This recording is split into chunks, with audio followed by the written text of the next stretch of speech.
What would you say are some of the most, I would say, we'll save that one for next. What are some exercises you see everybody doing that are just straight up not very beneficial?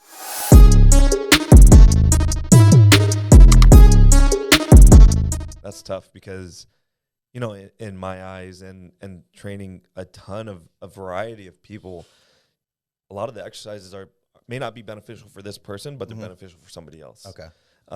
So that one's like a really tough one for me to answer. Kind of loaded question. Yeah, that's a very, very I would always question. go to the side bends. Side bends. Lateral flexion of the spine. People thinking that it's just like a fantastic core exercise, or when they put weights in both hands and one weight counterbalances the other weight. Right. That's a good one too. But I'm not picking on anybody. I'm just observing. That's all. All right. What would you say are some of the maybe most abused exercises you see, like whether it's a deadlift or whatever? Do you see any, but just people just trying to pile the weight on and just ego lift? I definitely think squats and deadlifts are one of the most abused exercises. Yeah. And that kind of goes into what we're saying in terms of providing variety into your training, because, people just do, I know people who have done squats like, for a decade, but the same exact variation for a decade and doing like 5x5 every single workout. Yeah. It's like, dude, like that's why your max isn't growing. That's why you're detraining. You got to get out of the comfort zone. Right. Yep.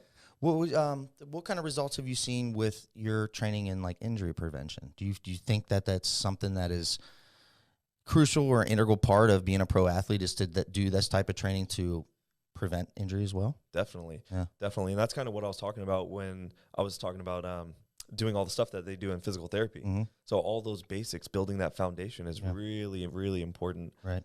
Fortunately, I'm going to knock on wood. I've had no injuries since high school. That's good. In high school, I tore my ACL and my MCL. Yep. Since then, I have a couple little just aches that the knee will kind of creep up on me a little bit, but besides that, no real That's injuries. Fantastic, man. Yeah, when you take care of the body and you treat it the right way, but also you have to listen to the body. You got to listen. You got to. Everybody's really focused on a lot of people are focused on their training variables, but what about your recovery variables? Right. What's your sleep like? What's your water consumption like? What's your nutrition like? That sort of thing. What are you doing after you lift? Definitely. You going to McDonald's, or are we going to stop and buy Whole Foods? Where are we going? Yep. So, you got anywhere from when you're talking about recovery, you have your durability, right, which is like a big part of what we do here at On It. You have the nutrition aspect, and then you've got little things such as like cold therapy, hot cold therapy, or compression therapy. Yes. So implementing all of those, finding some time for all of those is really important in every training regimen, especially what works for you, general population. Right. Especially what works for you. Right. I mean, because not everybody's going to like manual therapy or hot cold therapy or dry needling or chiropractor or whatever, but getting a little involved in a little bit of that, depending on what your sport is and your specificity, it can all be beneficial, right? Definitely. Especially if you find something that you like. Right. Yeah. For me, it's a lot of dry needling, a lot of manual therapy. Okay. Little hot cold therapy. I love the sauna. Getting in the cold shower, going right in the sauna.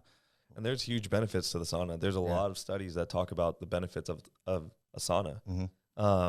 So I think that's definitely something that everybody should implement in their program at some point, whether it's pre-workout or on a recovery day. Absolutely.